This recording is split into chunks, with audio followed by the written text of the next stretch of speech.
Hey there, how you doing today? Well, you're on to Maureen Key, and this is Motivate with Maureen. Yeah. Of course, on this channel, if you're just seeing this for the first time, all we do is we motivate spiritually, financially, emotionally, intellectually, all around as the spirit leads. And of course, today I just want to send a word out. I don't want to keep this to myself. I know you know that we will have it all those things we're praying for, all those things we're desiring, all those things we want to be, everything and everything. We will have it all, everything, every little thing, even more. Just that we may not have it all at once. You know why this is like that is just because we have plans, right? God has his own plans. Perhaps your parents even have their plans for you. So what is going to happen? So most of the delay we are encountering in our lives is just because of clashes.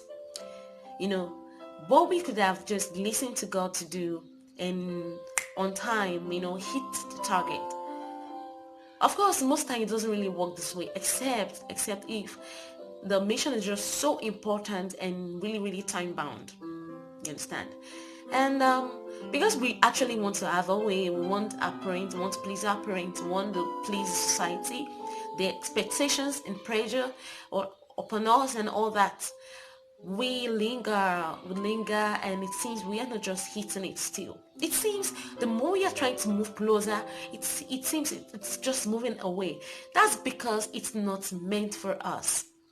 And that's why what we want to have, what we're praying for, we are not seeing them because they are not meant for us, at least not at that time. Or they will not come to us through that channel we want or we are expecting it from. So what am I trying to say? Like I said again, we've heard that we will have everything we are praying for, everything we are believing for, everything we are desiring, everything we are confessing, everything we are aspiring. It may not just come at once. It will or may not even come through that channel we are expecting it. It may not come from the person we are expecting it.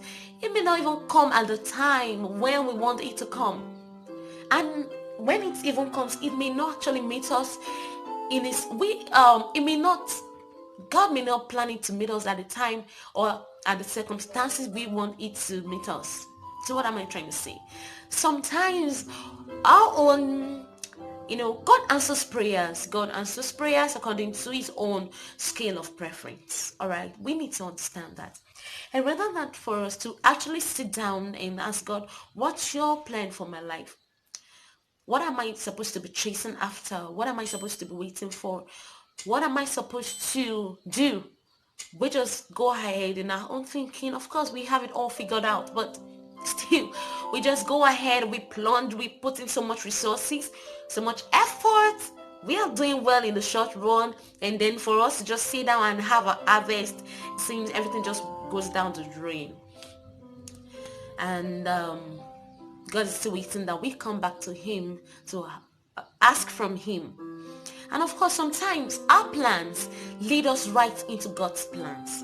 And sometimes other people's plans, the way the country is, the way everything is, the way out of the mess, God still brings out a message. Out of the failure, success can come. So it means that sometimes God's plan for our lives may not actually be fulfilled without us actually doing something.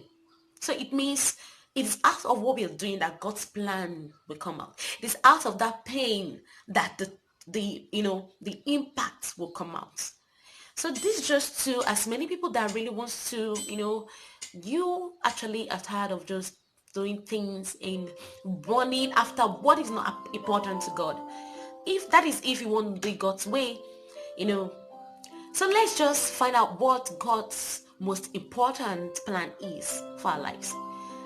Perhaps your own at your own, on your own scale of preference, maybe your very like the most important thing you want to accomplish first may be God's least important, because God considers many factors.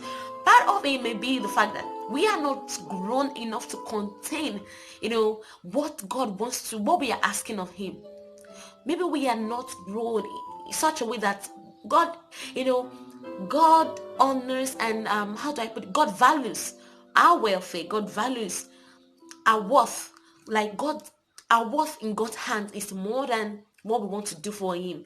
It's more than the materials we want to have in this life. It's more than the resources we want to get from him. So God may even say, I don't want you to have these things, because I've seen that, I've seen ahead. If you have it now, I'm going to lose you. And God doesn't want to lose us.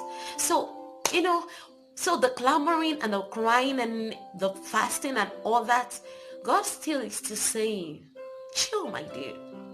When I'll give you, and when even I don't give you, it doesn't change. I've seen that even your crying and everything, God has seen that you lack that thing is much more beneficial to him, to you, than when you actually have that thing at this time. I don't know about tomorrow. I don't know about the next minute. So the better we understand that, the better we actually understand God's ways, the better for us.